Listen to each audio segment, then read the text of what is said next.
شیر فجر سے کہتا ہے کہ میں اپنے بابا کو انصاف دلوانا چاہتا ہوں، ان لوگوں کے خلاف کارروائی کرنا چاہتا ہوں۔ فجر کہتی ہے کہ میں تمہارا بھرپور ساتھ دوں گی۔ ہوگا کچھ اس طرح سے کہ فجر ڈاکٹر رنگون والا اور ڈاکٹر طہا کے خلاف کارروائی کرے گی کہ اس ہاسپٹل کے ڈاکٹر کروڑوں روپیہ لے کر بک جاتے ہیں اور ان کی وجہ سے کئی پیشنٹ کی جان خطرے میں ہے۔ جب وہ ان لوگوں کے خلاف پرچہ درج کرواتی ہے تو پولیس وہاں پر آ جاتی ہے۔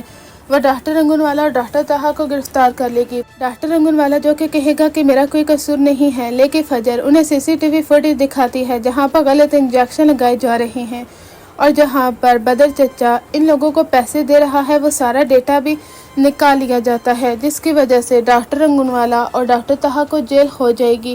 اب باری ہوتی ہے بدر چچا کی، اور جب ڈاکٹر رنگون والا جب اس سے تفتیش کی جاتی ہے تو وہ نام لے لے گا بدر چچا کا کہ اسے بہت بڑی رقم دینے والا کوئی اور نہیں بدر چچا ہے۔ جب پولیس شیر کے گھر آتی ہے اور بدر کو گرفتار کر لیتی ہے تو وہ کہتا ہے میرا کوئی قصور نہیں ہے۔ شیر بیٹا ان سب لوگوں کو بتاؤ کہ میرا کوئی قصور نہیں ہے، مجھے یہ لوگ کیوں جیل میں ڈال رہے ہیں۔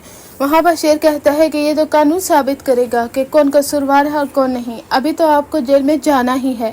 اب اس کے بیٹے بھی کافی زیادہ حیرانگی سے شیر کو دیکھ رہے ہوتے ہیں اور وہ بھی کافی زیادہ ڈر جاتے ہیں کہ اب باپ کے بعد بیٹوں کی بھی باری آنے والی ہے، کیونکہ بیٹے بھی کسی سے کم نہیں ہیں۔ کس طرح سے شیر کی چھوٹی بہن کو ہراس کرتے رہے اور اسے تنگ کرتے رہے، یعنی فہد۔ اس کا گھٹیا چہرہ بھی سب لوگوں کے سامنے بے نقاب ہو کر رہے گا جب چھوٹی بہن شیر کو بتا دے گی کہ بھائی کس طرح سے فہد مجھے تنگ کرتا رہا ہے اور آپ یہاں پر نہیں تھے تو پتہ نہیں کیسے کیسے میں اس سے بچتی رہی۔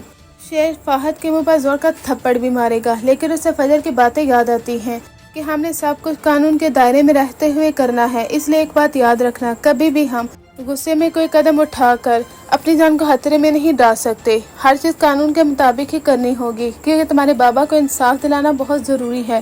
شیر اس سے کہے گا کہ فجر میں تمہارا کیسے شکریہ ادا کروں، جب میرے باپ کو انصاف دلانا ہے تو تم آگے آگے ہو، جب میری جان کو بچانا تھا تو تم نے اپنی جان کو خطرے میں ڈال کر میری جان کو بچایا۔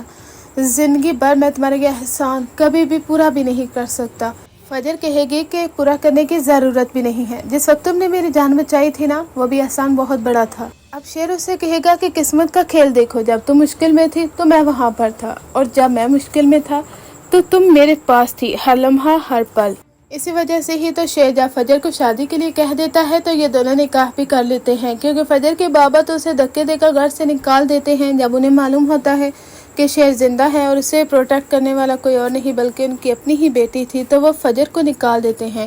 فجر کی والدہ جو کہ اسی حق میں ہوتی ہیں کہ فجر شیر کے ساتھ نکاح کر لے، اور اسی وجہ سے ہی شیر اور فجر کا نکاح ہو جاتا ہے۔ یہاں سے ڈرامے کے مزید انٹرسٹنگ سینز دیکھنے کو ملیں گے جہاں پر فجر شیر کا فائنلی نکاح ہو ہی جاتا ہے۔